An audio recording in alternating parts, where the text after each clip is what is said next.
Hello and welcome to another update video about VeChain. Yeah, VeChain, one of the coins where we tracked a 1-2 setup to the upside. It's too early to say if it's going to be something sustainable anyway, yeah, because it's unclear how it fits into the bigger picture. Well, not necessarily, because it could just be a reset here of this wave 4 in an A, B, C flat structure. It's a very likely scenario, for example, but we're just tracking at the moment if we can get some kind of an impulse here to the upside. And yeah, it rallied in a wave 1 potential diagonal into the July highs. Not a reliable wave count, as I said, but it did hold the 78.6 retracement level.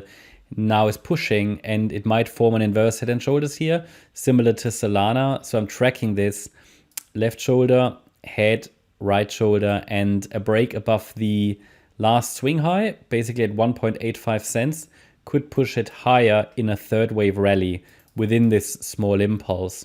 Now, again, it doesn't need to be something made, this doesn't mean we get back into a bull run here, but it could simply be an impulse within the fourth wave. How does that, before it makes another low, right?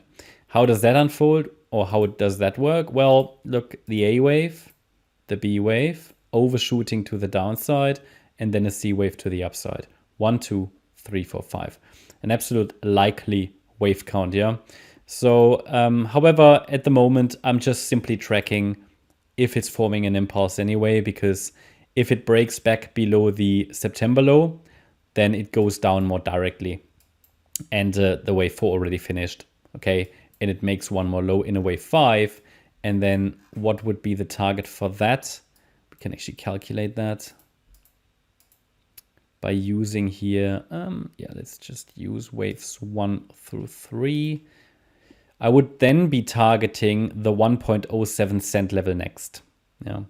What makes this all a little bit more positive, at least short term, is that VeChain broke out of this descending wedge to the upside. Oops, the trend line moved a little bit. There you go. So yeah, it moved out of this wedge pattern.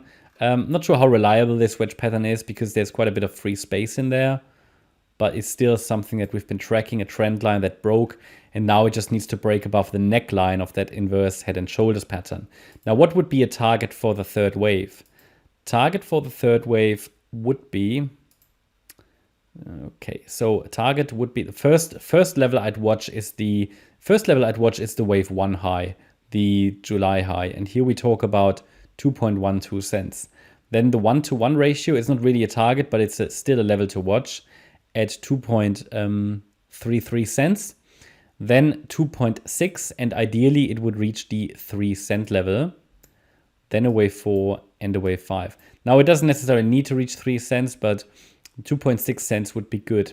Okay, so this is sort of the area I'd be watching for a third wave. But before it can get there, it needs to break above the neckline of the inverse head and shoulders pattern.